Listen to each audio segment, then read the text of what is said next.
안녕하세요. 모든 서비스의 심장부, 바로 데이터베이스죠. 근데 그 안에서 보이지 않는 곳에서 시스템을 묵묵히 지키는 숨은 영웅들이 있습니다. 오늘 바로 그분들의 이야기를 좀 해볼까 합니다. 한번 같이 따라가 보실까요? 서버 개발하시는 분들이라면, 이거 진짜 공감하실 텐데, 원인도 모르는 버그가 갑자기 나타나서 모든 걸 느리게 만들 때 정말 답답하잖아요? 오늘 우리가 파헤칠 미스테리한 사건들이 바로 여기서부터 시작됩니다. 그리고 이 골치 아픈 미스터리를 해결하는 탐정이 바로 데이터베이스 관리자, 우리가 DBA라고 부르는 분들입니다. 이분들이 과연 어떻게 시스템의 숨은 영웅으로 활약하는지 지금부터 실제 사건 파일을 하나씩 열어보면서 확인해 보겠습니다. 자, 그럼 첫 번째 사건 파일부터 열어보죠. 이게 참 자주 일어나는데 누구도 속 시원하게 설명하지 못했던 문제거든요. 바로 팬텀 데드락에 대한 이야기입니다. 개발자분 의도는 아주 명확하고 또 논리적이에요. 데이터가 있으면 업데이트하고 없으면 새로 넣는다. 이걸 우리가 윕설트라고 부르죠. 겉보기에는요, 정말 아무 문제 없어 보이는 이 코드에서 모든 게 시작됩니다. 자, 여기서부터가 정말 재밌어집니다. 데이터베이스가 업데이트할 행을 찾아봤는데 없는 거예요. 그랬더니 뭘 하냐면 마치 이 자리는 내가 찜했어 하고 빈 주차 공간을 맞춰두는 것처럼 겜락이라는 걸 깍 걸어버립니다. 와, 근데 거의 동시에 다른 쪽에서 똑같은 작업을 시도하는 거예요. 그러면서 방금 그 주차 공간에 자기도 락을 거려고 하는 거죠. 점점 긴장감이 고조되지 않나요? 이제 두 작업이 같은 빈 공간을 두고 서로 으르렁대면서 기다리는 상황이 된 겁니다. 결국 어떻게 됐을까요? 둘 다 데이터를 넣으려고 하는데 서로가 걸어놓은 락 때문에 꼼짝도 못하게 된 거죠. 그 결과가 바로 데드락입니다. 데이터베이스 입장에서는 이 상황을 풀 방법이 없으니까 둘 중 하나를 그냥 강제로 꺼버려야 했던 거예요. 화면에 보이는 데드락 파운드라는 에러 메시지가 바로 그 처참한 현상의 증거죠. 이 다이어그램을 한번 보세요. DBA의 분석이 얼마나 강력한지 보여주죠? 각자 따로 움직이던 두 작업이 어떻게 부딪힐 수밖에 없는 충돌 경로로 향했는지 한눈에 딱 들어오잖아요. 바로 이게 DBA의 통찰력입니다. 자, 그럼 두 번째 사건 파일로 넘어가 보겠습니다. 이번엔 개발자분이 운영 중인 테이블에 컬럼 하나만 추가해달라는 어떻게 보면 되게 간단해 보이는 요청이었어요.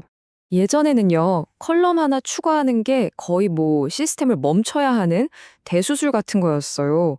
서버 부하도 엄청나고 테이블을 통째로 다시 만들어야 했거든요.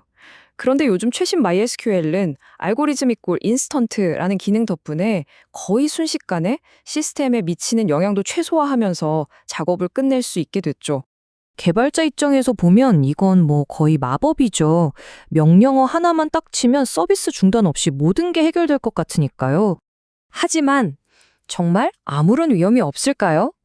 여기서부터가 진짜 이야기입니다.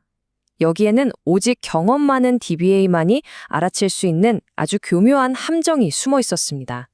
핵심은 바로 메타데이터락이라는 녀석입니다.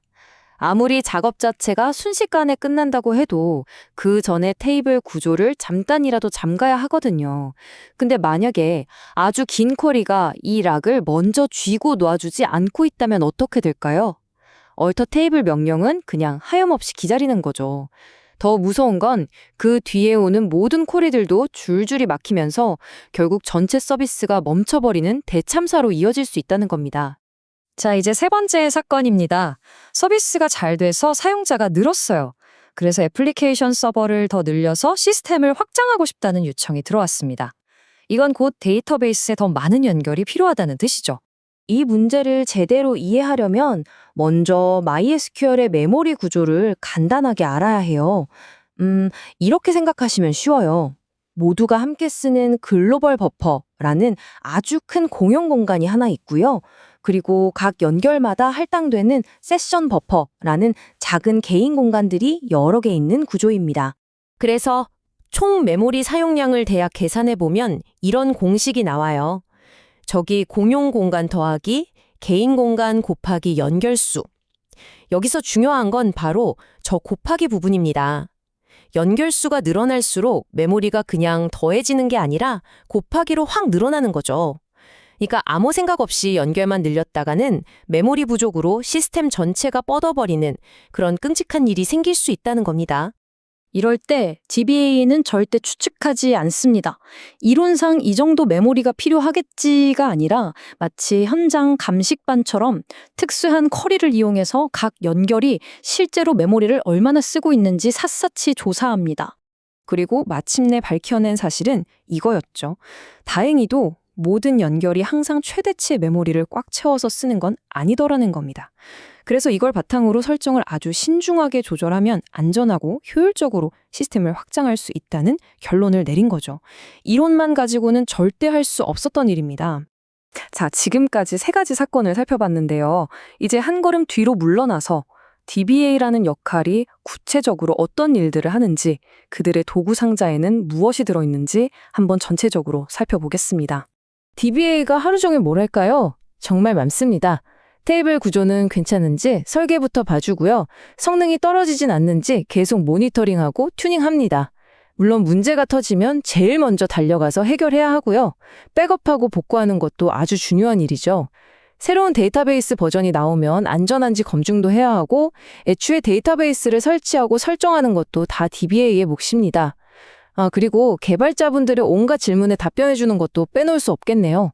이 모든 걸 종합해보면 DBA란 데이터의 무결성과 애플리케이션 성능의 조용한 수호자라는 이 한마디가 정말 딱 어울리는 것 같습니다. 오늘 이야기를 듣고 나니 어떠신가요? 어쩌면 우리 팀에도 이렇게 보이지 않는 곳에서 묵묵히 시스템을 지키고 있는 숨은 영웅들이 있을지 모릅니다. 과연 우리 팀의 숨은 영웅은 누구일까요? 한 번쯤 주변을 돌아보는 계기가 되었으면 좋겠습니다. 들어주셔서 감사합니다.